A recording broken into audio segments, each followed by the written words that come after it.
Bem-vindos ao Nativos Digitais. Qualquer acontecimento pode ser visto de inúmeras maneiras.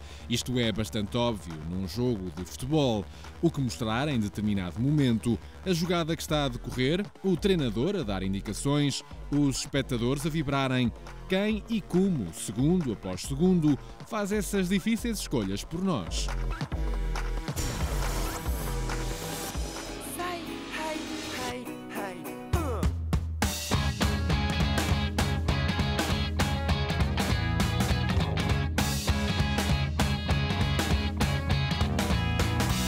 O cenário é o Estádio do Dragão. O Futebol Clube do Porto recebe a Académica de Coimbra. As bancadas estão vazias, mas desde manhã 38 profissionais já estão mobilizados para instalar quilómetros de cabos, uma imensa parafernália de tecnologia e 13 câmaras distribuídas por vários pontos estratégicos do estádio. A coordenar tudo isto está o produtor. Fazemos a coordenação com a Regia de Continuidade em Lisboa, fazemos a coordenação com a Central Técnica em Lisboa, fazemos de anotador, fazemos a ligação da equipa técnica com o clube. Mas depois da máquina estar devidamente instalada, dado o apito inicial, quem conta a história é o realizador. A minha função é gerir uma vasta equipa de câmaras, de equipa de vídeos, digamos, uma única palavra, pôr o dispositivo a funcionar. A função é exatamente tentar fazer chegar ao espectador um trabalho em que eles se sentissem como se estivessem no estádio a ver o evento ao vivo.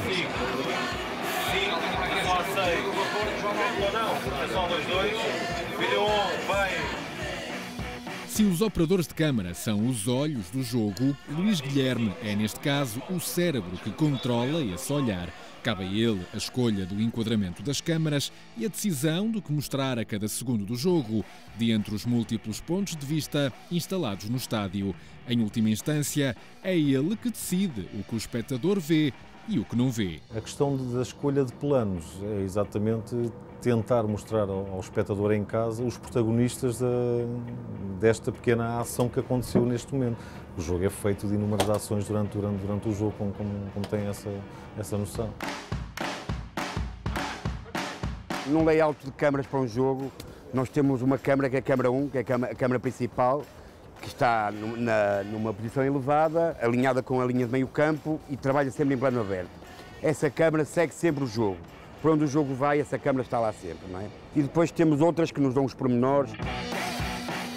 A partir daqui, se nós tivermos o jogo todo na câmara 1, não é?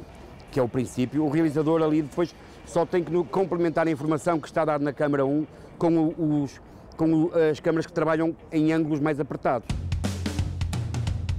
De repente estamos a ver um treinador que está zangado, que está a dar muitas indicações, às vezes até entra em diálogo com o outro treinador. Tudo isto são histórias que têm também muito interesse e se calhar, se há uma opção por ficar a ver o futebol em casa, se calhar convém que exista esta riqueza do próprio espetáculo, porque se for para ver só o jogo, então vai-se ao estádio.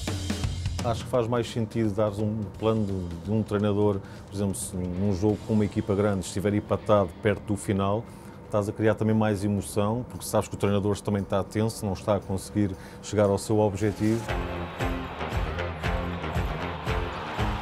As opções do realizador são determinantes para que nada de importante escape aos olhos do espectador. E aqui não se fala apenas dos golos marcados em cada baliza, mas de todos os lances, mais e menos polémicos, que podem influenciar a leitura do jogo. Esta parece-me ser uma das discussões mais úteis e menos conseguidas até hoje no futebol. E já não faz sentido no futebol que vive tanta televisão esquecer-se o papel crucial que tem o realizador de jogos. Discute-se muitas vezes o comentador e o realizador é mais influente ainda que o comentador na percepção muitas vezes do que é um espetáculo de futebol. As nossas transmissões são feitas numa perspectiva jornalística. Logo, acho que aqui está tudo dito, não é? Temos que mostrar, não há condicionantes, a priori, não é? Por isso, tudo o que se passa é para ser mostrado, pronto, no âmbito dos meios técnicos que temos ao nosso dispor para cada transmissão. Pronto, no fundo é isso. levanta uma questão ética, que também é crucial, que é que formação, do ponto de vista jornalístico, já agora, é dada aos realizadores. Se os realizadores deviam até ou não ser jornalistas, por princípio, já que há preceitos de isenção e de equidistância que se aplicam no jornalismo e creio que são muito úteis também em algumas transmissões que acabam por revelar critérios completamente desiguais e favorecer leituras diferentes de um fenómeno. Tem que ter uma visão jornalística, até porque nós estamos a ser acompanhados por narradores, que são jornalistas e repórteres, e as nossas imagens também é um complemento da narração, não é, da altura, e a própria narração também é um complemento, às vezes, das nossas imagens que estão no ar. Portanto, nós também temos que fazer aqui um papel um bocado de jornalista, mas fazendo-o através de imagens, não é? Contando a história através de imagens. Além da normal sucessão do jogo, que deve ser televisionada de forma perspicaz, o realizador tem ainda uma ferramenta valiosa que tem sido aperfeiçoada ao longo do tempo: a repetição. Eu, por exemplo, não sou muito apologista de tirar tempo ao direto, digamos assim. Há faltas, às vezes, que acontecem a meio campo e nós conseguimos só identificar a falta com o replay. Para mim, é suficiente. Nós temos que privilegiar o direto. Nessa medida, não é?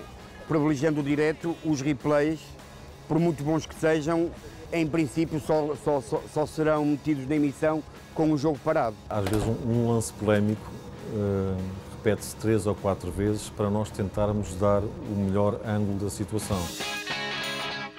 Pode ser contraproducente e é mais grave nesse caso, apesar de tudo, já não é uma falha técnica, no peso excessivo que é dado a uma determinada jogada num determinado momento, como, por exemplo, ou excesso de repetições, ou tentativa de pormenorizar algo num campo que depois não se vai pormenorizar no outro, porque é muito difícil depois, na dificuldade que é realizar um jogo, e só quem nunca esteve num carro de exteriores durante um jogo de futebol é que não tem noção da dificuldade que é para um realizador fazer aquele trabalho.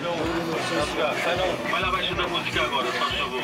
Realizar um jogo de futebol é um trabalho exigente. Não só o espetáculo desportivo é uma realidade dinâmica e de desfechos imprevisíveis. A massa humana no estádio, por exemplo, é muitas vezes protagonista de momentos que se tornam notícia.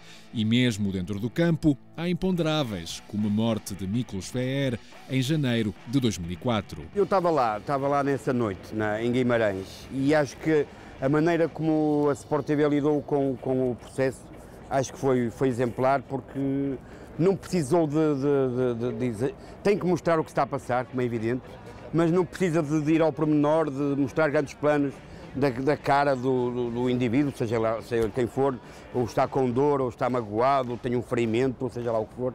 Acho que não precisa, porque aí passa uma barreira que é muito passa a ser circo. Nesse caso foi flagrante que o realizador protegeu a imagem de um homem em agonia e que acabou por falecer pouco depois.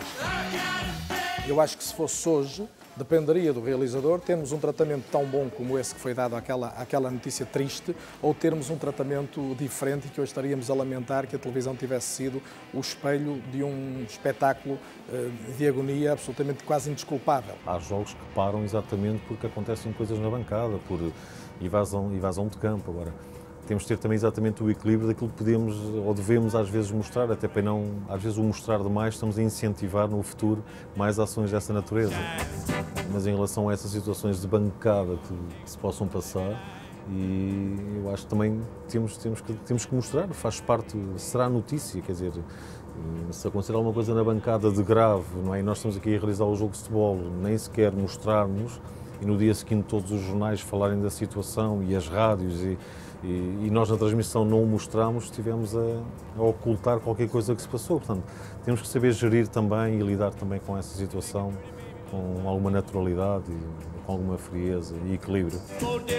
Agora já sabe que se em campo é o árbitro que escrutina a validade de cada passe e de cada remate, não muito longe do relevado, num carro de exteriores, há um derradeiro juiz que, embora sem cartões, o apito, garante que em casa ninguém fica fora de jogo. Em Portugal há jogos extraordinariamente bem realizados, ao nível do melhor que há no mundo. Temos tido realizadores envolvidos nas grandes competições internacionais desportivas, de futebol, mas não apenas, e portanto há gente muito competente. Parece-me que mais do que faltar competência, falta debate.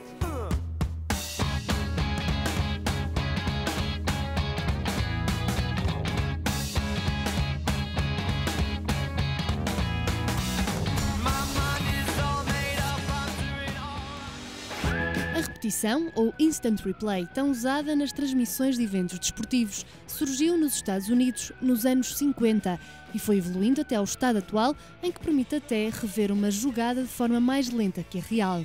A isto chama-se câmara lenta, ou usando o termo em inglês, slow motion, abreviado por vezes para slow-mo.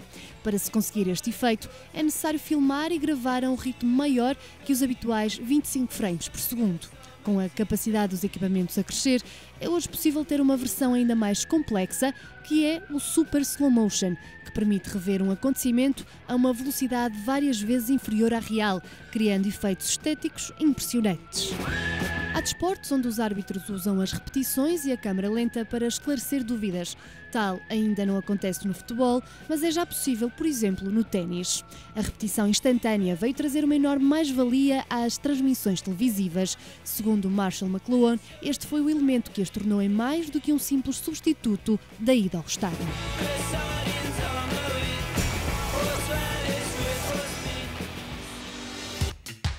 No simples espaço de poucas décadas, a televisão mudou. Primeiro, do preto e branco para a cor, na década de 80, de um 4x3 para o 16x9, na década de 90, e nos anos 2000, a alta definição. E não terá havido conteúdo mais mobilizador deste desenvolvimento do que os eventos desportivos. Os públicos foram surpreendidos por pontos de vista nunca antes mostrados num jogo de futebol. Da Spider-Cam ao Super Slow Motion, tudo potencia a espetacularidade do desporto rei. Parece-me a mim que quanto mais qualidade tiver a transmissão, em termos técnicos, quanto mais repetições, super slow motions, câmaras por cima, melhor vai ser a transmissão televisiva. Isso não tenho dúvidas nenhumas. E para quem apaga e para quem está no seu sofá, só tem vantagens. Agora, uma coisa é certa, não é exatamente o mesmo que está a acontecer no estádio. Tal Spider-Cam, que é uma câmara que sobrevoa o campo, em termos imolatos, e que nos dá uma perspectiva do jogo e das jogadas em si. Porquê? Porque dá-nos os pontos de referência do campo, são as linhas, não é? Dá-nos a posição da bola e dá-nos a posição dos jogadores, tudo isto, pronto, e é fantástico, não há dúvida nenhuma. A chegada do 16x9 como formato standard de alta definição também mudou o aspecto das emissões dos jogos. Inicialmente, a realização acautelava o enquadramento do 4x3 no interior do retângulo panorâmico do HD. Este ano, a UEFA mudou as regras do jogo. O 4x3 é para esquecer e o HD veio para ficar. De facto, há jogos em que é quase um flagelo, um autoflagelo, estar a ver jogos de futebol sem bola, por exemplo. A bola desaparece durante larguíssimos segundos. Portanto, para mim não faz sentido estar a ver uma transmissão em que a bola desaparece. Das primeiras vezes pergunta-se o que é que está a acontecer, das outras começamos a habituar-nos ao erro e a tentar ver futebol sem bola. Não me lembro de existir uma modalidade assim. Sabemos que ainda há muitas pessoas que têm receptores em 4x3 e tudo isso. As nossas realizações, embora a emissão seja em 16x9, as nossas realizações são sempre a proteger o 4x3. Pronto, e aí a pessoa que vê em 4x3 tem sempre o lance na totalidade no ecrã. Dito isto, e apesar de toda a definição e dos muitos milhões investidos para sublinhar a espetacularidade do que se passa no relvado, está aberto o debate sobre o papel do derradeiro árbitro das emissões televisivas. Discussão tanto maior quanto a relevância crescente das imagens como meios auxiliares de apuramento da verdade desportiva. Depois deste Nativos Digitais, ficamos a aguardar pelo prolongamento da discussão que une realizadores, jornalistas e outros intervenientes em torno destas questões.